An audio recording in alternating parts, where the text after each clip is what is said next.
சீமான் அவர்கள் பேசுவது ஒரு குதர்க்கவாதம். அந்த குதர்க்கவாதத்திற்கு யாரும் ரெஸ்பான்ஸ் செய்ய முடியாது, பதிலே சொல்ல முடியாது, கேள்வியை எழுப்ப முடியாது. அவருடைய இந்த கருத்து என்பது வெறும் கவன ஈர்ப்புக்கானதாக இருக்கிறது. தன்னை பற்றியே எல்லோரும் பேச வேண்டும் என்பதாக இருக்கிறது.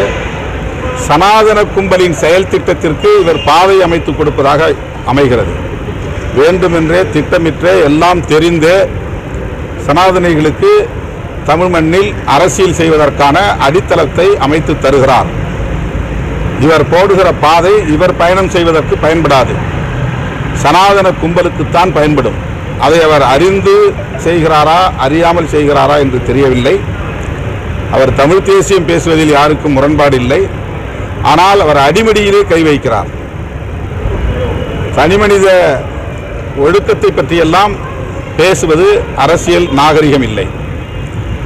தந்தை பெரியாருடைய தியாகம் ஒப்புயர்வற்றது.